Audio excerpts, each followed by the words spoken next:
There's a kind of revenge that doesn't come from anger. It doesn't shout, it doesn't argue, it doesn't try to prove a point. It simply becomes better. Look at someone like Sasuke Uchiha of the Sharingan. He burned his whole world chasing revenge. And when he finally got it, he was empty. Because revenge driven by rage always destroys the one holding the sword. But silent revenge, that's different. It doesn't burn you, it builds you. That's the revenge that hurts most.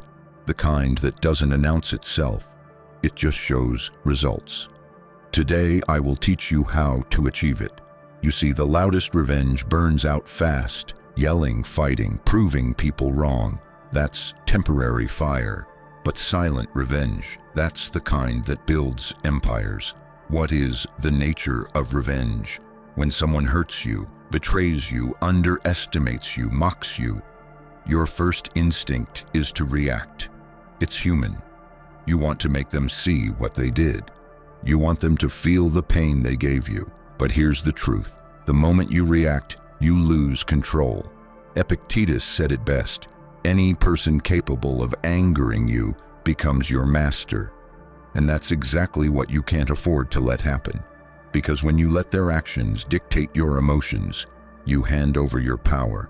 Real revenge isn't emotional. It's strategic, it's patience. It's letting time and progress do the talking. The power of silence.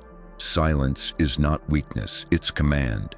When you go silent, you startle people. They expect noise, they expect a reaction, they expect chaos. But when you say nothing, when you stay calm, you show them you're operating from a place they can't reach. Marcus Aurelius once wrote, "The best revenge is not to be like your enemy." Understand what that means. It's not about pretending nothing happened. It's about rising above the mindset that created the conflict in the first place. Your silence becomes your statement. Your calm becomes your crown. Because the person who hurt you expects drama. They expect you to chase closure, to seek attention, to beg for validation. But when you walk away and rebuild, when you disappear into discipline and come back unrecognizable, that's when they feel it. That's when they shrink. Self-mastery, the true arena. Every man faces two battles, the one outside and the one within. The external one is easy to see, rivals, betrayal, disrespect. But the internal one, that's the real fight. Revenge begins when you stop reacting and start mastering yourself. Nietzsche said, "He who cannot command himself will always be a servant." Think about that. If your emotions control you, anyone can control you.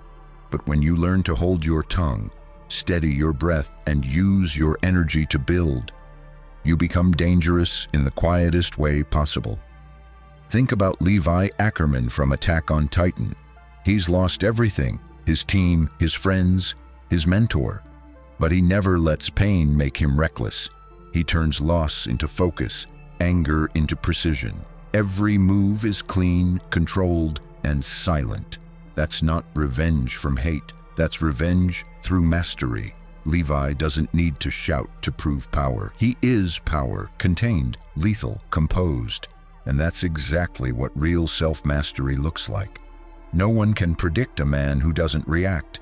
No one can read a man who doesn't explain himself.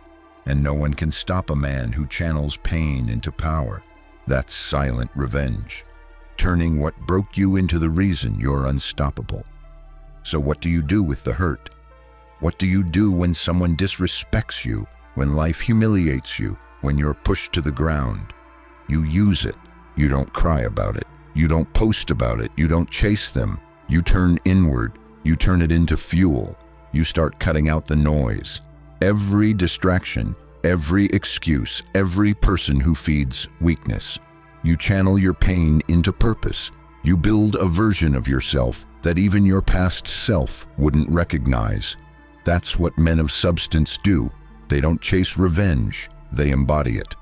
The men who wronged you, they're still talking. You're still building, and one day they'll see you. Not because you went back to show them, but because your success echoes louder than any argument ever could. Most people never win because they can't let go. They think they've moved on, but deep down, they're still replaying every insult, still feeding the fire. That's not peace, that's poison. True silence comes from detachment, when you can face your past and feel nothing. Time exposes everything. You don't have to chase revenge. Time does it for you. Those who hurt others always face themselves eventually. Their lies collapse. Their pride eats them alive. And when it does, your silence becomes the mirror. There's a reason every great thinker, from Marcus Aurelius to Lao Tzu, praised restraint, because real strength isn't in the strike, it's in the control before it. The strongest man in the room isn't the loudest. He's the one who could destroy, but doesn't. That's the kind of power Itachi Uchiha embodied. Everyone thought his silence meant cruelty. They couldn't see the strength it took to carry that burden, to live in restraint, to hold truth over ego. He didn't seek revenge out of rage. He acted from conviction, from calm, from purpose. He mastered himself so completely that even hatred couldn't move him. Every man who's ever become great has walked through betrayal, but instead of drowning in bitterness, they turned pain into strength. Ask yourself, do you want to be right, or do you want to be remembered? Ego screams for revenge. Wisdom whispers, build. So when someone hurts you, don't chase them. Don't prove anything. Don't lower your voice or your worth. Go silent, go steady, and get to work. Let your focus be your fury. Let your discipline be your defense. Let your silence be your sword. Because the man who doesn't react, the man who channels everything into purpose, he becomes untouchable.